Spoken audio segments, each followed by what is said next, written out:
दुनिया की सबसे घातक मिसाइलें, इजराइल का एडवांस एयर डिफेंस सिस्टम और अमेरिका का अरबों डॉलर का रक्षा बजट, सब कुछ स्ट्रेट ऑफ हॉर्मुज के खारे पानी में डूब गया।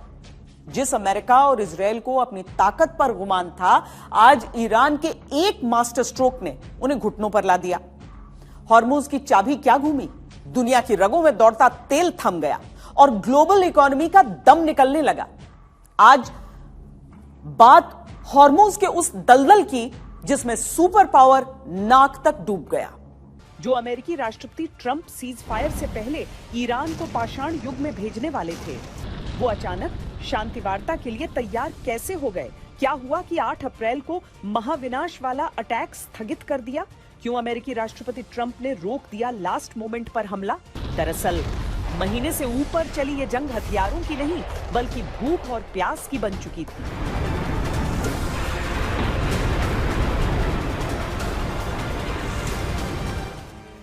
ईरान ने जैसे ही होर्मुज की नस दबाई, वैसे ही युद्ध का पूरा रुख पलट गया। अमेरिका और इजराइल जो अब तक आसमान से आग बरसा रहे थे, उन्हें अब जमीन पर उतरने के लिए मजबूर होना पड़ रहा था।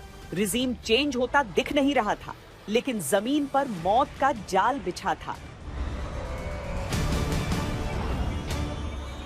जानकारों की माने तो अमेरिका को जरूर प्रथम विश्व युद्ध में गैलीपोली और दूसरे विश्व युद्ध का डी-डे की याद आ गई होगी कि अगर अमेरिका ग्राउंड इन्वेजन करता तो अंजाम क्या हो सकता था।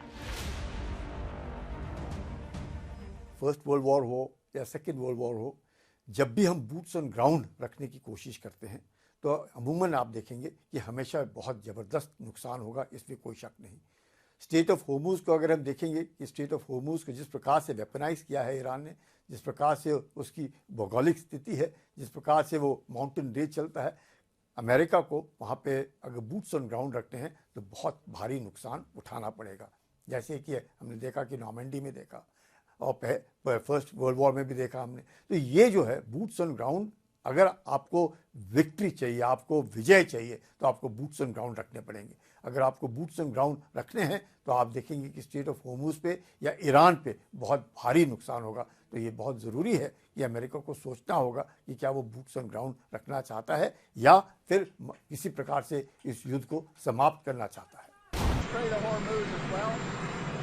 Yeah, but that'll open up automatically. The answer is yes, but the strait will open up. If we just left, the strait's going to, otherwise they make no money. So the strait's going to open, but what we have is no nuclear weapon, but we'll open the strait anyway. Don't forget, we don't use the strait. Other countries use the strait. So we do have other countries coming up and they'll help out, but we don't use it. It won't be easy. It won't be, I would say this, we will have that open fairly soon. West Asia से निकलने वाले तेल और gas पर जैसे ही पहरा लगा, दुनिया भर के बाजारों में कोहराम मच गया।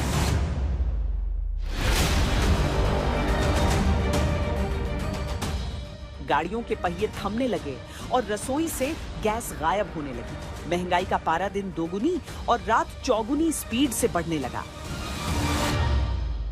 The intensity and the duration of the conflict, as well as the resultant damage to the energy and other infrastructure, add risk to the inflation and growth outlooks.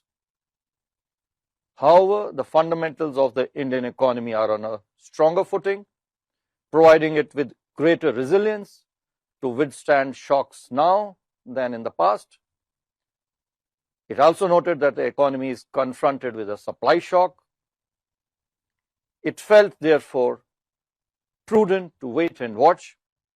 Going forward, elevated energy and other commodity prices, as also shocks to availability of inputs due to disruptions in the Strait of Hormuz, are likely to impact growth this year. Hormuz पर हमले पीछे हटने के कई कारण में एक तो ये भी है कि अमेरिका की घबराहट ईरानी सैनिकों या उनके हथियारों को लेकर नहीं थी, बल्कि उसका डर इस बात का था, ये महंगाई अमेरिका को अपनी चपेट में ले लेगी।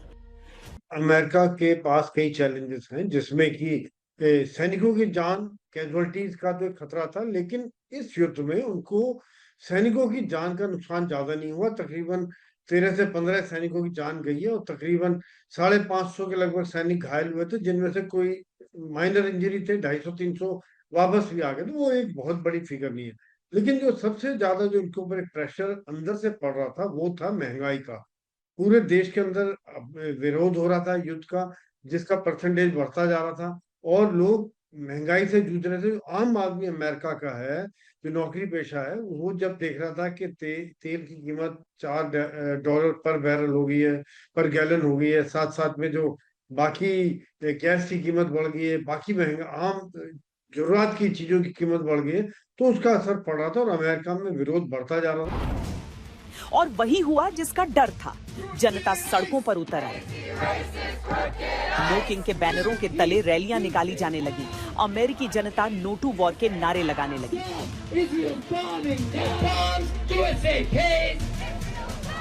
अमेरिका और यूरोप के रक्षा विशेषज्ञों ने इस तबाही के लिए सीधे तौर पर डोनाल्ड ट्रंप और बेंजामिन नेतन्याहू को जिम्मेदार ठहराना शुरू कर दिया।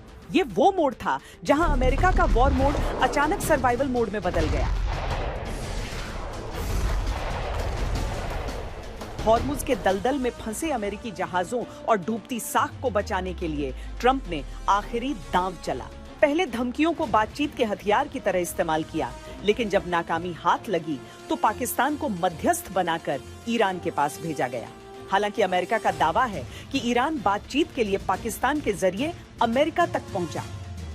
युद्ध विराम में पाकिस्तान की भूमिका में पाकिस्तान का रोल ऐसा था जैसे एक पोस्टमैन का होता है, या कबूतर जो एक चिट्ठी एक जगह से दूसरी जगह ले जाता है।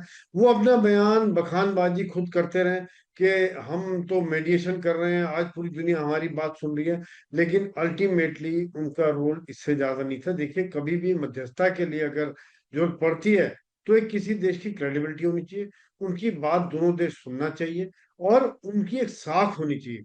वहां पर ये सभी चीजों में पाकिस्तान के पास कुछ भी नहीं है। वो सिर्फ मैसेज देने के लिए ही थे, और दूसरा मैसेज देने में भी उन्होंने गड़बड़ की कि जब उन्होंने एक तरफ से कह दिया कि लेबनान शामिल है, उधर से कह दिया लेबनान शामिल नहीं है।